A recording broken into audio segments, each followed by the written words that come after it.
Jessome here today with you, Matt, President and CEO of Silver Tigre Metals. Really excited to give you an update. It's been a long time, Matt. We've been very busy and had some great successes we'll talk about. Owe it all to my team in Mexico. But just great to be here again. And I know that I've probably got a following of your network, and really looking forward to giving everybody an update. Glenn, because it has been a while for sure. But I guess the news of the moment clearly being the permit. Let's talk about that, but then move on to execution. So you got the permit for what? So we have got the permit, as it was very clear in the press release. First one since 2020 in Mexico, a new permit to mine the stockwork bulk tonnage deposit at El Tigre, exactly as laid out in our pre-feasibility study, which everyone can see. It's all detailed in my press release. We'll go through some of the economics on that. So full right to build the out to deposit at surface and then transition to the underground, which we're already permitted for. Okay, look, as you said at the outset, it's been a long time since we've spoken, but it's because you've been waiting for this permit to come along, and it's taken a bit longer than everyone hoped. Certainly, you've hoped. You have been able to raise money in the intervening period, but that comes at a cost. I mean, you got a lot of stock out there at the moment. You got to play catch up. So how does that work? Well, let's just talk about time first, okay? I did not need we were always going to build the bulk tonnage at surface first and then go underground. That's the way you do these big flowering epithermal systems in Mexico, full stop. So I wasn't ready to build that until now. So and let's look at timing, Matt, because I get a little aggravated by, boy, you were sitting around. We started this project in 2017. The average time per drill hole for a project is from start to finish on average is 17 years. We're in years 8. Secondly, 1 in 1,000 get to be where we are at Silver Tigre. I thank my team for that we get to build a mine. So no apologies for time. We did it in record time. Now, shares. I get these emails all the time. I'm the second biggest shareholder in the company. Let's remember that. So when I make a decision with respect to what's good for the shareholders, can't help but think what's good for me. I'm not going anywhere. We're going to build this project, and maybe 4 or 5 or a couple of years after that, when it's making, which I'm going to show you, in excess of 100 million USD after-tax cash flow, when we build this thing in 18 months. I'll show you those numbers on today's prices, and then I'll think about selling some of my stock. Here's the way the world works if people don't understand. Oh, they're raising money. Yeah, we got 60 million US in the bank right now. 186 million capex in. Maybe people would like me to have 10 million and a few more less shares out, and then I'm going to go borrow 100 million bucks and be at the total mercy of a debt provider and the covenants and not be able to do anything with my hands tied and maybe risk losing the project. Maybe that's the guy who's going to sell in a month who's saying that. I will guarantee you, anybody who's here for the rest of the ride until we build this in 18, 24 months from now, he should be very happy what we just did. Took the money from the smartest people. I would do that 100 times out of 100 times. So I hope that answered the question. Well, it does, because you've kind of, for me, you've indicated the kind of the low capex. That's the kind of, I guess, critical part to this one. But 60 million bucks against that. I mean, are you saying we don't need to raise money anymore? Look, I'm never going to say I don't need to raise money anymore. But the rest of the money, because this could be a 30-year project, man. We'll talk about that in a little bit, okay? This is not a 9-year mine life and we're done. That's the first part. That's all we're going to talk about today, the bulk tonnage stockwork zone that we're going to mine. I'll show you the numbers. But from my side, do I need to raise any more money to build the first step? Absolutely not. That will be dead. Full stop. But okay, there's a couple of other things we're going to do. We're going to also drive that underground forward. We're also going to do that north and south exploration we'll talk about. But last thing, let me finish. And if I did the majority of this in debt, I wouldn't be able to do any of that. I could not be happier with that money in the bank. Full stop. And the shares that we have out, I know where the valuation's going. I can't say it because I may get in trouble with the securities regulators. I'm not worried about the number of shares we have out. Pull. So we can move on. Okay, let's talk about that. You said 18 to 24 months build, starting when? Now? So let's just jump in.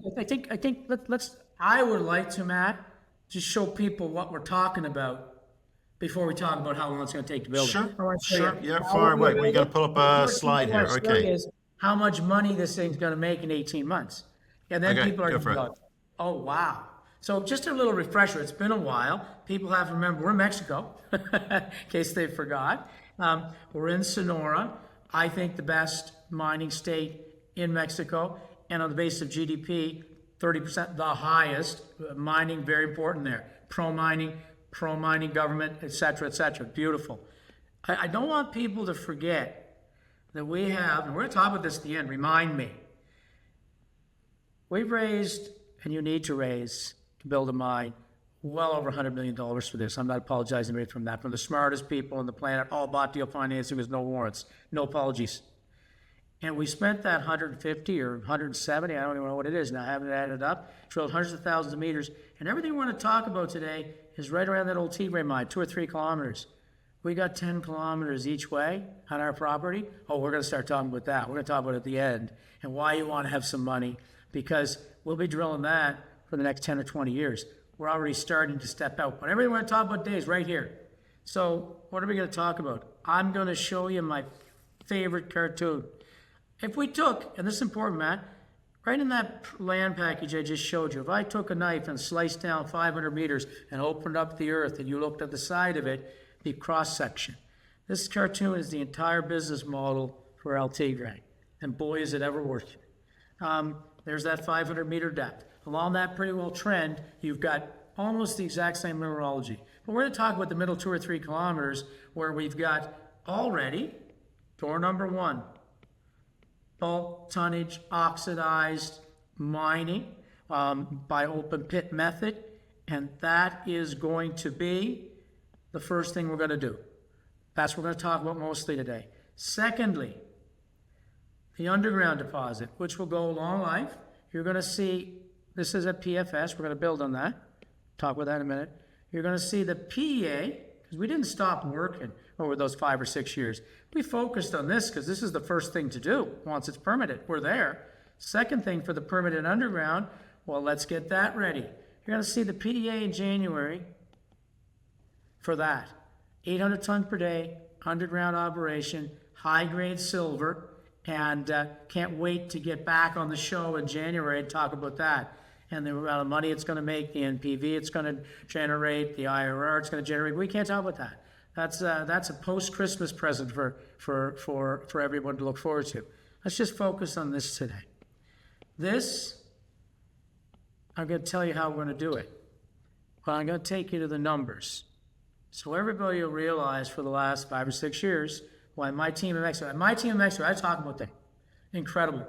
Navigated for the last 6 or 7 years, did all the work to basically get to us getting the first permit in Mexico since 2020. Great. Did a great job. We now execute. And we're going to build in the highest sustainable environmental method possible. A beautiful mine at El Tigre. We're going to employ hundreds of Mexican people at that mine. And we're going to be a company that drives great economic and social benefit for the people of northern Sonora. We're going to do that. And as we do that, we're going to talk, I don't know where the number is today, it just keeps moving, but maybe it's here. This is a little, probably good today. It's probably a good place to be on those prices. This is the sensitivity table. And I'll tell you about CapEx in a minute, how we're going to build it. But this first step, and I want you to remember this, Matt, this is very important. This is 60% of that bulk tonnage ore. We optimized 6 years, 60% for a 9-year mine life. There's another 40%. We'll push back. We'll get that after the 9 years. And it's open at each end, so we'll keep adding. But just right now, 60% of the ore, 9 years, it generates, when in production, an NPV of $750 million. These are US dollars, Matt, not Canadian. An IRR of 92%, find something better.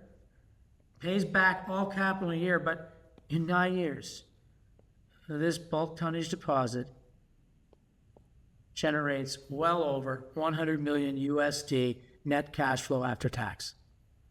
That's why this had to be done first and why we had to do all the work to be ready now that we have the permit. Secondly, let's just talk about the CapEx, 86. Great. 60-ish, I don't know, somewhere around 60. These are US. Okay.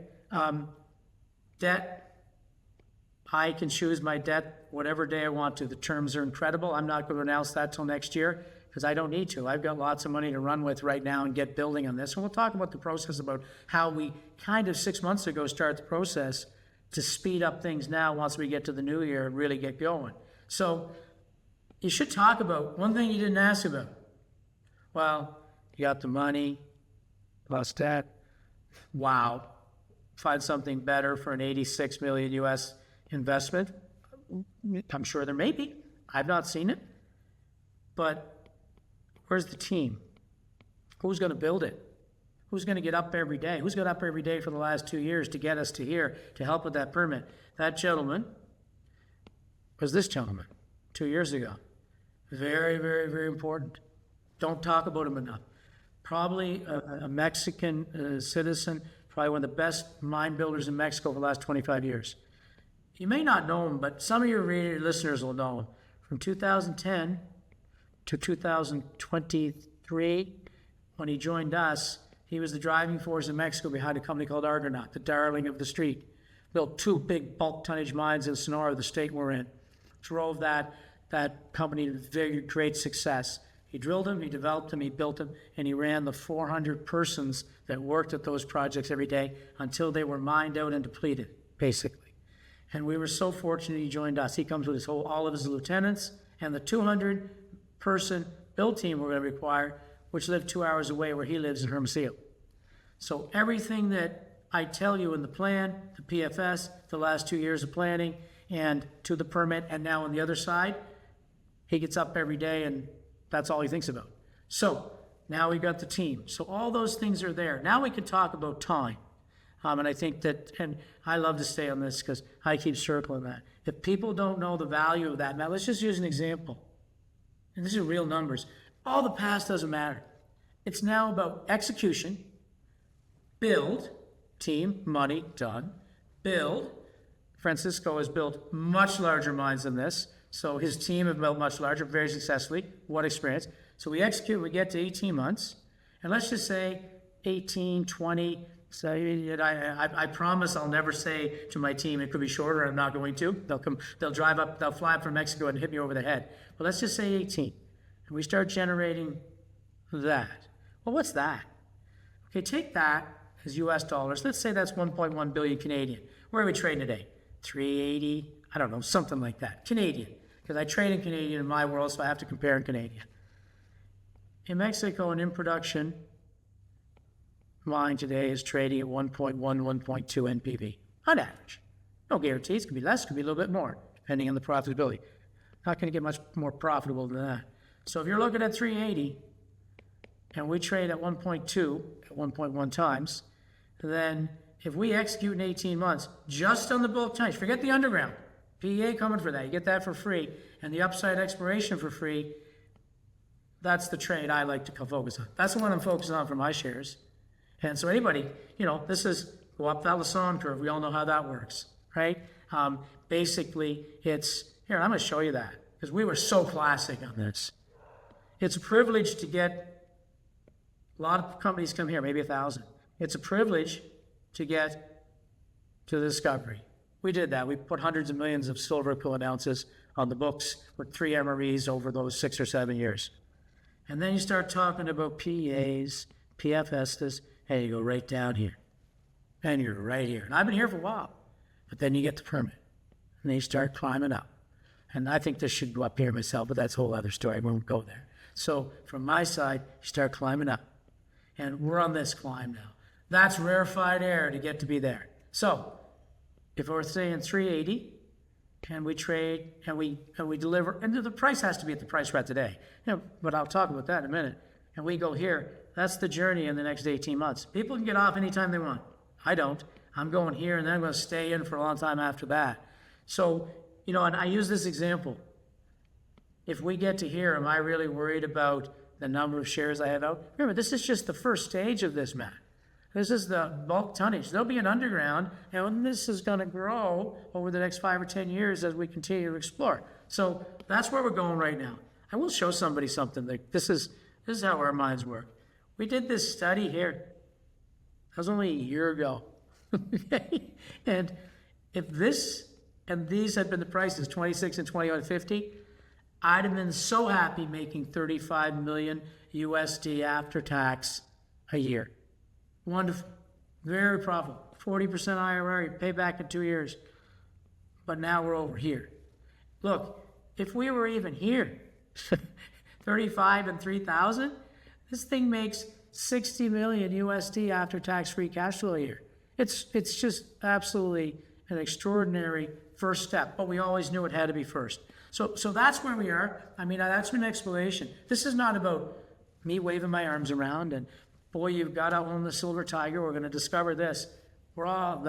This is about pure economics. And there aren't a lot of silver mines in the world, and we're going to become, I got to look over who could be ahead. I think we're the next one in production because it's low capex and quick build. Okay, I hear what you're saying, and I think it, and I appreciate the last 4 years has been, you have to wave your arms around and try to get noticed in a market like that. It's now execution time, right? There's a kind of critical path to build this thing. You mentioned one of the team members who built two in the state. I get it. So can I focus in on the execution component, which is things like final engineering and locking in of scope? Have you finished the final engineering? So we'll talk about that, but you said I waved my arms around to get noticed. No, I didn't.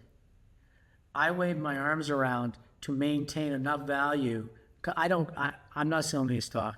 To maintain enough value so that through the last 6 years, we raised, in a very tough market, in a market where sentiment wasn't on my side in Mexico, we raised $100 million from the smartest people in the industry, all bought deal financings, long-only precious metal institutions, because if I didn't, I'd be sitting 5 years behind in this market and having a permit.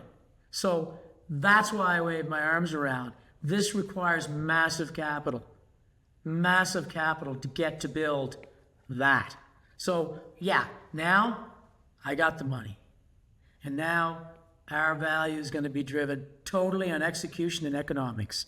Pretty comfortable that this team can do it. So the team, Francisco, we think the best. He's done it multiple times in the state. Bigger, much bigger operations. This is a 15,000 ton per day operation to start. His last two were 55,000 tons each. More strip, lower grade, producing this kind of return. We've got low strip. I mean, the first 3 years are almost zero strip. And they're a grade that's incredible for an open pit in Mexico. So, how are we going to do it? Well, let's go talk about some of the things where you have to make decisions. I think the best one to show that on might be this one. Yeah, this is a good one. So that's the package. 30 kilometers, 25 kilometers here of the trend. We'll talk a little bit about that at the end. Save 2 minutes for that at the end. So everything we've talked about right here in the middle, couple of kilometers. So first thing we have to say is, okay, final engineering, you're smart to ask that question. Most people wouldn't think about that. KCA are the top, I think, engineering firm on the planet with respect to bulk tonnage surface deposits. Full stop. So it would take them 6 months. And I think the check you write was $2 million USD. Don't quote me on that. Something like that. Big number. To do the final engineering. Till you have that, you can't start building anything. That is hundreds of diagrams, drawings, engineered drawings, everything for the whole deposit done. Here it is, the playbook to build it. Well, this permit didn't just fall out of the air, man. We didn't go to the post office box in Mexico and say, oh, what, we got a permit, let's go. There's a process of hundreds of steps that this team I talked about in Mexico had to do to get to the point. But come summer, it was clear that we were getting down to final steps.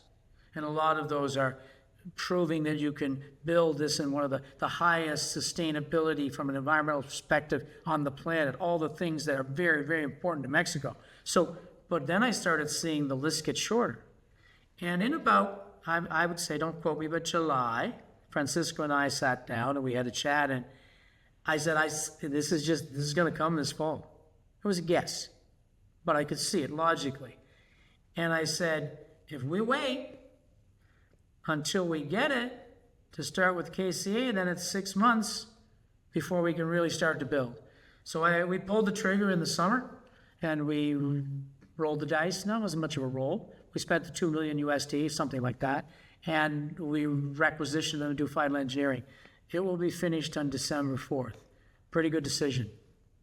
So when January 1, everyone's off for Christmas, January 1, final engineering is done, and we've got $60 million with runway. Other things you ask about. Well, most people would have said, do we want to risk spending $2 or $3 million building this 53 kilometer, 365 day a year road that can haul heavy equipment? We actually hauled the mill in on that for the underground already. We pulled the trigger on that probably really 8 months ago. That's finished. Done. So these are the kinds of things that you get out in front of, which are long lead time items. And so with respect to that, we can hit the ground running in January. Am I going to guarantee everybody that we're going to do this in 18 months? No. Could it be less? Maybe. Could it be a couple of months more? I'm sorry, I don't want to be sounding like, like I'm being a little... If it's 20 months, I don't care. This is what the study says. This is what we're targeting for. Full stop. Okay, so there's no new design items in there since the PEA was put out, which could kind of dramatically affect the capex or throughput or recoveries, anything like that. It's what you thought. So what you really think about what this is bulk tonnage mining, where and the first 3 years the strip is almost zero. You're going to drive into the ore. You're going to do some blasting. You're going to haul that on heavy equipment. I think the haul is only 400, 500 meters. And then and I don't want to say anything in mining simple because it's really hard. But surface mining is on a degree of easier than underground mining.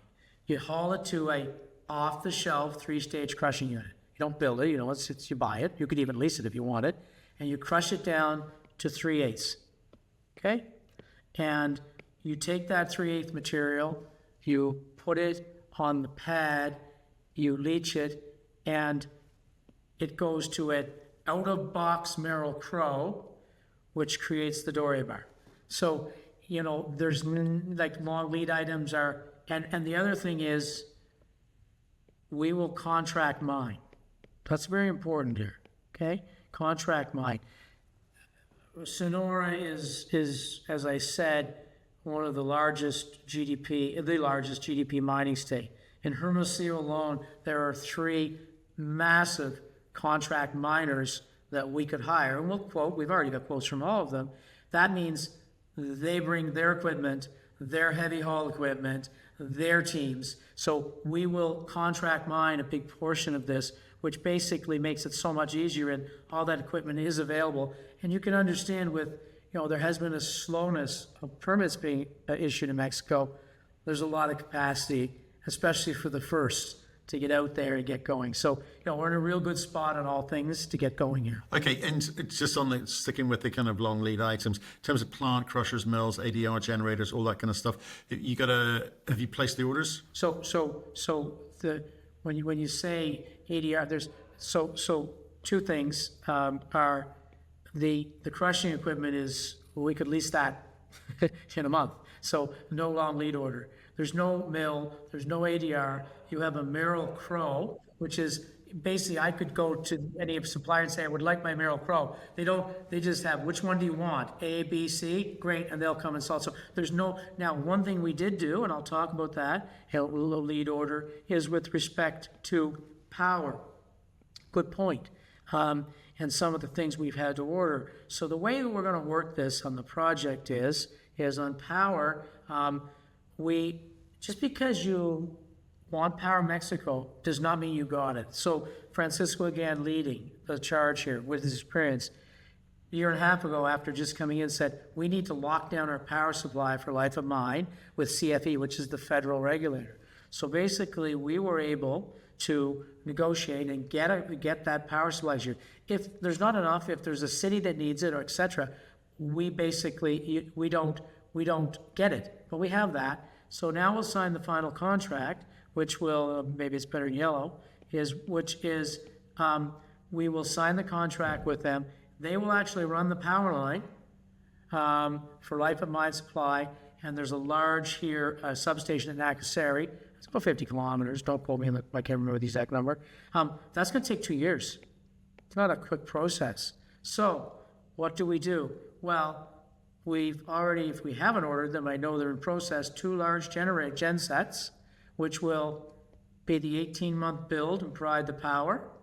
And we will run off that for 6 months. And then once we get grid power, you need these anyway because you absolutely have to have a full redundant power supply for any type of mine.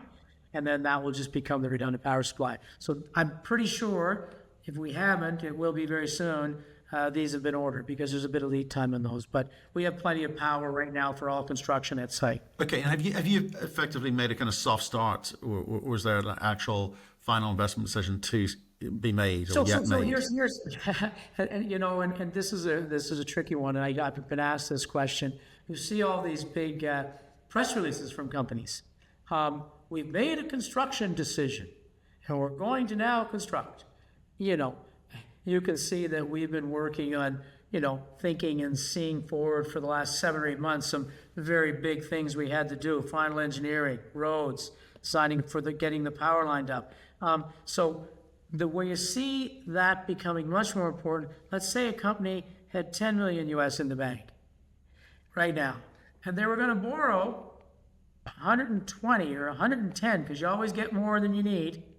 Well, they couldn't, and it's going to take them 2 or 3 months to announce their debt package. You're probably not going to do a lot of construction while you're, you know, getting the best debt package. Usually you see the debt and the construction decision at the same time. Well, we're a little different. Has choice, and they're so fortunate to be able to do it. With this much in the bank and this much CapEx, boy, I could go a long way down the road before I ever have to pull any of that debt out. So I'm sure there'll be a day we said, I don't know, we've made the construction decision. I can tell you right now, our team is pretty busy out there getting things ready to build this now. So I don't know what the test is on that. I'll have to figure it out. So yeah, we're moving forward fast. Okay, so there's no specific board resolution or funding milestone yet on that. Okay, and getting back to what you said in terms of, I'm trying to understand, are you going with EPCM or EPC? What are you doing? Are you going to manage this yourselves? That's still, we haven't made the final decision on that yet. I think that's in Francisco's court. You know, we'll basically, you know, with his experience, if you want to know how this is really work, KCA is going to be very involved in the engineering. He's worked with them so much in the past for a long time with those projects. They'll be involved there. You know, this is pretty simple mining, as I've explained it to you. I'm not saying it's a big gravel pit, but it's similar until you get to the processing end, which is off-the-shelf Merrill Crowe. I think with the contract mining and the team that Francisco is going to hire, you can rest assured that many of his top 5 or 6 or 7 lieutenants, which were with him for the past 15 years, I would think that some of those will want to come back and work with him again. So with that experienced team and the core group that he's going to hire, you know, I think you're going to see him manage a lot more of this than most would. So, but the jury's still out on that. We'll come back to you on that in the new year. Okay. I guess finally on that one, it's in terms of for you and for him, what you got to obviously run a kind of risk register as part of the build, etc. You've talked about a very kind of simple process. Is there anything that, if you were trying to prioritize, what would be the riskier components of this? What would they be? What would you look to? You know, I mean, we're two things. We're very comfortable on the work that's in the PFS. The first 3 years, I gotta be careful I say this. You know, it's not often that you build on the basis of a PFS. But this case was different, and the big test for whether or not we could be very successful with respect to the plan we had was the debt financing due diligence. Okay, I've been working on that for a year and a half, and all of the debt that I've had offered and that I will decide on in the new year are very comfortable with our plans. So that box is ticked. That's number one. Number two is we're very comfortable, with this type of deposit. Metallurgy is very important. We're very, very comfortable with our metallurgy. Work that's been done.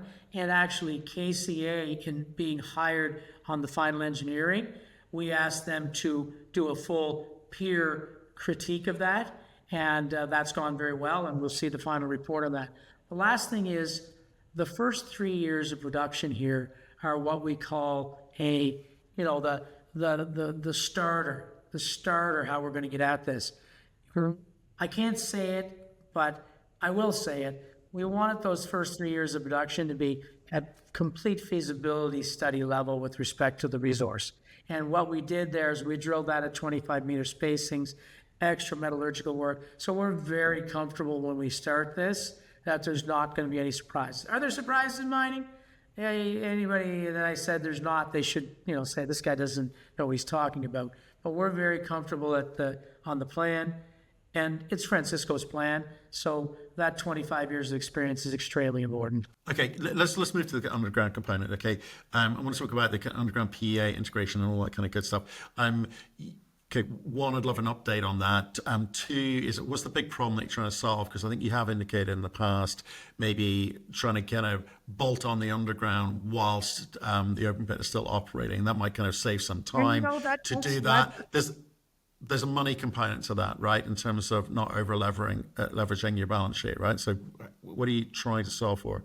Let's just say to build this, I didn't want to dilute. I wanted to make all those, and they have their shareholders or contaminating shareholders. Let's keep the shares low as they can. Let's just start this with 10 million and borrow the 100 and bet the farm, okay? I guarantee you for the next 9 years, that's all I'll be focused on. And I'll be able to do anything else, pick my head, fly a kite on site after they get all their money back. I didn't want to do that. So now, 60 on an 86 build, we'll get some debt. But boy, I got a lot of leverage. So if I want to say, yeah, I'm going to take some of this and drive this really fast, PEA, PFS, and actually build it while this is getting built, I can do that now. I couldn't do that before. That's why having that is so powerful. And I want you to talk about north and south and the exploration we're going to do. And if I didn't have that, and it was a 10-100 equity to debt, forget exploring anything until this is all paid back and in production. And that's a long time from now. Didn't want to slow down. So we're not. PEA is going to come. Permit for 800 tons per day underground. I've already bought that mill in Canada. That new road we built, it's sitting on the mountain. Sitting there whenever we want to put it together. I can't get too much. It's going to be low capex. Put that in production, build that mill. And it's going to be high-grade silver. You can go look at who the other high-grade silver peers in Mexico are of mine for underground, because everybody's focused on bulk tonnage with us for a long time. And it'll be the same. But you got to stay tuned. I can't tell you any more about that until I get back on here in January and walk you through it. Here's what we're going to try to accomplish, is a bolt-on. Mexico is not built for bolt-ons when you have a flowering epithermal system. Let's use Mulatos as an example. Mulatos, a couple 100 kilometers south of me, Big Alamos mine. I don't know if it's 15 or 20 years, they've been bulk tonnage mining, making a ton of money. Well, it was only this year that they announced that they'd emptied all that bulk tonnage out, and they were going to go and build a 2,000 ton per day, I think it was January, February, underground mine. That's step 2.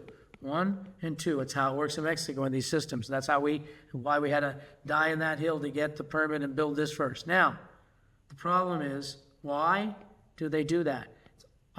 It's almost impossible to mine a bulk tonnage, this deposit in Mexico, and have an underground mine at the same time. It's just not safe. So the way to solve that is, and we price this, is to put in a big, what we call crown pillar. You imagine for a couple of kilometers underground, digging out and putting a 30 or 40 or 50 foot concrete roof over your underground mine. The cost absolutely prohibited. So that's why it's always done this way and this way. Unless not all of the ore, so you have to stay tuned, I'm big here, not all of the ore that you can run to that 800 ton per day mill is underneath the bulk tonnage deposit. So we've been very strategic about how we can, look, this is starting first, make no mistake about it. I'm focused on that until we're rolling on that. But then I think it's going to be, we're not going to wait 9 years, in my opinion, could be wrong, to mine all this out and then do this. So we have to be very creative in how we do that, and that's why I think you'll see some of that in the PEA, so you'll have to stay tuned for that. But that's a little education of what we deal with there. Yeah, okay. So basically, and I guess you got to watch for any kind of changes to the kind of pit design future, pushbacks, etc. That will also affect what you are allowed to do with the underground, yeah? Correct. Yeah, so that's where we're really going to, and our team is working on it. I like where it's going, but you're going to have to wait for that one until we come back on in January. I think I can't wait to tell the team and see how it all comes out. And look, we intended to have the PEA out. I mean, a lot of people, maybe not with your guys, but and this is just a message for everyone. You have to roll with the punches. I wanted to have this PEA out in September, October, and I was telling the market that was my full intention. And then July, August came along, and it became apparent, wow, we might be able to do this sooner than I thought. And so that's when, in the summer, I had to take the team. You don't do that engineering. You don't do those roads. You don't do all those pre-lead items I talked about. I don't have an underground and a bulk tonnage team. So team number one had to go up and start really focusing on, door number one.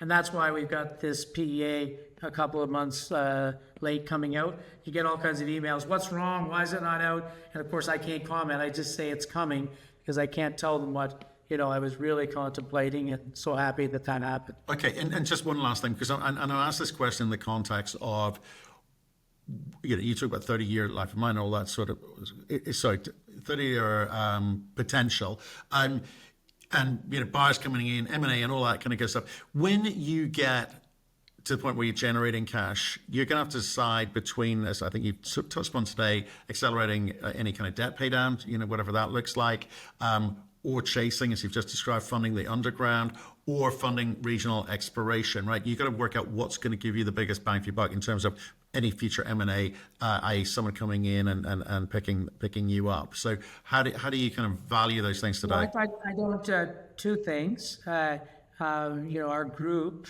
and I joined it, I've been only about 17, 18 years with the group. This is a 30-year group. The never set out to sell an asset.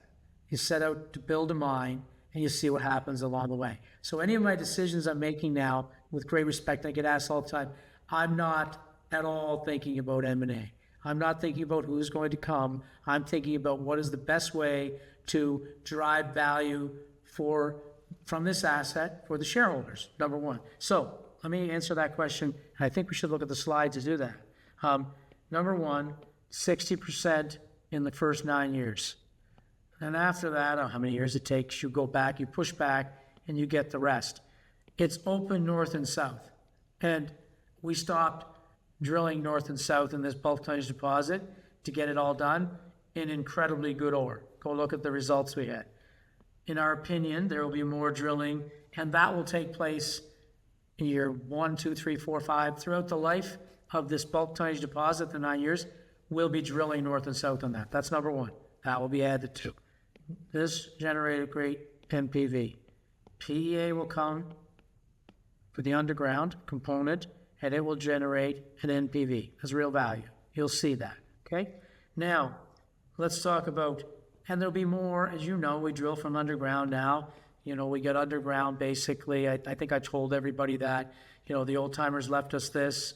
We slashed out a 0.5 kilometer, and now the underground looks like that. I mean, this will be the main haulage way for the old mine. That's all done. Spent a lot of money doing that, but really for right now, all that gives us is a place for these guys to go to work, when we start doing infill drilling on that underground, and that's where we are right now. So those will be really short. That's done. So there'll be some of that drilling. And that will Be great drilling, not that exciting. What about new discovery? So we've already, because I have this, and people, I'm so happy. This, I have no handcuffs on. This, I have de-risked. Not going to risk the company on debt covenants, etc. for all of our shareholders. It also means I can drive this. Boom. And we're going to, as fast as possible, to get this in production. I already have the mill in sight. It should take a message from the mill's already in sight. I bought it and shipped it on that new road. It's sitting on the mountain, an 800-ton per day mill. Now, lastly, let's talk about this. And this I also was able, if I can find it, it's here somewhere. Oh yeah, here it is. 6 months ago, when there's a lot of decisions made 6 months ago, we could see we were starting to win with respect to getting the permit for what we needed to do as the first stage. So 6 months ago, I said, this is where everything was drilled. This is important. I haven't talked about this enough. I'm going to start talking about it. The blue sky. Everything we talked about, that couple of kilometers out of the old El Tigre mine. We got hundreds of millions of silver equivalent ounces. And look at the PFS. Look at the bulk tonnage we're going to build, permit it. Look at the underground. Wow, that would be enough. But it's just the tip of the iceberg in our opinion. So what do we do next? When we first got there, I'm going to remind people in 17 what we did. Well, this is what we found. I just showed you a picture of it. It was such a boon for us as far as exploration goes. We had kilometers of this, that old Tigre mine. Wow, that's better than hundreds of drill holes. So at 17, before we drilled anything, we get in and we mapped and sampled all that underground. We LiDAR'd it which is, radar mapping and of it. We sampled it. So when we started to drill on that area, which I just showed you, boy, we had such a massive head start in that we kind of knew where things were, and that went really well, those hundreds of thousands of meters. Well, this was the El Tigre mine. This is really important, and I've said this before, but not to you guys. I'm going to explain it. El Tigre mine, 100 million silver equivalent ounces, 1908 to 1930, 2.5 kilo average grade underground line. Wow. They went home, dropped their tools, silver's at 10 cents. They just stopped mining in multi-kilo ore, and we picked it up from there. Went pretty well. Well, at the same time, big American company, Lucky Tiger Mining, leased these concessions to the north to a company, original name, the North Tigre Mining Company. And the North Tigre Mining Company, American company, went in and did the same thing. They had a little town, they built a mill, and they mined it. So 6 months ago, I said, guys, it's time to start the rinse and repeat of what we did here in these 2 or 3 kilometers north. First thing, get in the old mine. We've been through, I think it's 2.5 kilometers, 2 kilometers. Now, I put a press release out this in the fall because when I saw we had done what we needed to do now, I thought get the permit and start to build. Let's give the team the chance to go explore. This has all been LiDAR'd, all the same things we did at 17, and you will see now, I'm not going to blow my brains out up here. We'll get a drill rig up here next year, and we'll start drilling and testing. We did a few test holes in 17 we got here. They were the exact, go look at them, they're all public. They showed the big bulk tonnage at surface, high grade underground. We're drilling 10 kilos silver up there. So stay tuned, get a drill up here, start the long process of years, and if it's there, the hundreds of thousands of meters to perhaps have another deposit like that to the north. Early days, but 6 months ago, because I have the money, and because my hands aren't tied, I can do that. Let me finish one last thing. This is really interesting too, and this is history. The guy who discovered this in 1898 was a prospector, American. He took a big check from Lucky Tiger Mining, and because he gave them all of these concessions, and he went south. He died down here. He built 3 mines before he did. Lluvia de Oro, El Toro, and La Mancha. This is brownfields. We have roads. We've drilled some of this. This is greenfields. We're just drilling the roads. But we sent our guys down here. We've been in all those mines. Similar size to North Tigre. Maybe not as big. Same mineralogy. Can't wait to get down here second half. Because here's what it's going to be, Matt. Reader's Digest.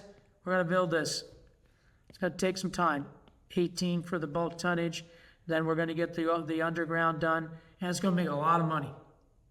And someday, I think that we'll have, with that money, 6 or 7 drill rigs down here and 6 or 7 drill rigs down here.